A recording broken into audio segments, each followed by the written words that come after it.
এলো নন্দের নন্দন নবঘন শ্যাম, এলো যশোদা নয়ন মণি নয়নাভিরাম। নমস্কার বন্ধুরা, আমি তোমাদের সবার প্রিয় হাসি খুশি মিঠুদি। আজকে আমি তোমাদের সঙ্গে শেয়ার করে নেব আমার জন্মাষ্টমীর ভিডিওটা। হয়তো তোমরা ভাবছো এতদিন পরে জন্মাষ্টমীর ভিডিও। হ্যাঁ বন্ধুরা, আমি জন্মাষ্টমীর ভিডিও তোমাদের সঙ্গে আজকে শেয়ার করতে চলেছি। জন্মাষ্টমীর পরের দিনই আমি বাপের বাড়ি চলে গিয়েছিলাম, আর ভিডিওটা আমার এডিট করা হয়েছিল না, সেই জন্য তোমাদের সঙ্গে শেয়ার করতে পারিনি। তো যাই হোক না কেন বন্ধুরা, ভাবলাম জন্মাষ্টমীর ভিডিও তো বন্ধুদের সঙ্গে যখনই হোক শেয়ার করে নেব।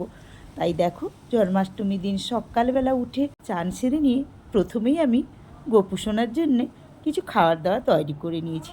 আজকে গোপু সোনার জন্মতিথি, কিছু খাওয়ার দাওয়া না করলে তো নয়, সেই জন্য অল্প বিস্তর আমি খাওয়ার আয়োজন করেছিলাম। ঠাকুর ঘরে এসেই আমি প্রথমে আমার নিত্য পুজোটা শুরু করে দিলাম। প্রতিদিনের যেমন করে আমি পুজো করি, আমার সিংহাসনের যত দেবদেবী আছে সেইগুলোকে আমি সুন্দর করে সাজিয়ে প্রথমে আমি তাদের পুজোটা শুরু করলাম। তো বন্ধুরা, এর আগেও আমি আমার এই ঠাকুর ঘরের সব দেবদেবীর ভিডিও তোমাদের সঙ্গে শেয়ার করেছি। আজও একটু অল্প বিস্তর তোমাদের সঙ্গে শেয়ার করে নিচ্ছি। তো বন্ধুরা, আমার সিংহাসনে সত্যনারায়ণের মূর্তি রয়েছে। প্রত্যেক সংক্রান্তিতে আমার সত্যনারায়ণের সিন্নি হয়, সেটাও তোমাদের সঙ্গে একবার শেয়ার করেছিলাম। সত্যনারায়ণের সিন্নি, এই যে দেখো নারায়ণ, আর তার পাশে রয়েছে আমার গুরুদেবের ছবি। তো বন্ধুরা, আমার নিত্য পুজো সেরে আমি আমার গোপালকে সিংহাসন থেকে নামিয়ে আলাদা আসনে বসিয়ে সাজিয়েছি। আমার বাগানে গাছের মধ্যে যেসব ফুলগুলো ফুটেছিল সেই ফুলই তুলে এনে আমি আমার গোপালকে আজকে সাজিয়েছি। জানি না তোমাদের কেমন লাগছে। তো বন্ধুরা দেখো, নীল অপরাজিতা, গাঁদা, বেগমবাহার, দোপাটি, টগর, কাঞ্চন, আরও নানা রকম ফুল আমার বাগানে ফুটেছিল। সেই সব ফুল দিয়েই আমার গোপালকে আজকে আমি সাজালাম।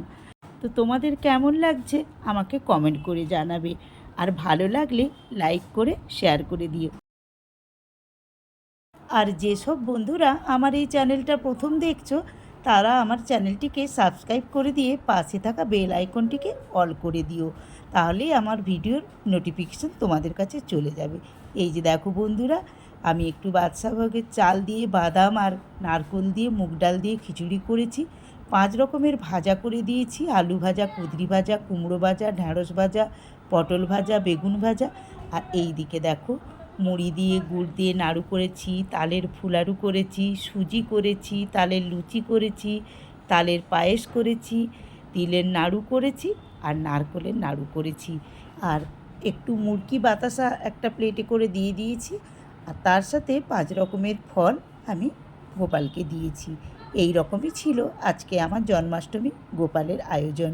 তো বন্ধুরা, তোমরা আজকে জন্মাষ্টমী কে কেমন করে পালন করলে, কি কি রান্না করলে রে গোপু সোনার জন্যে, আমার কমেন্ট বক্সে অবশ্যই কমেন্ট করে জানিও। আর হ্যাঁ বন্ধুরা, আমার এই আয়োজনটা তোমাদের কেমন লাগলো আমাকে সেটাও কমেন্ট করে জানিও।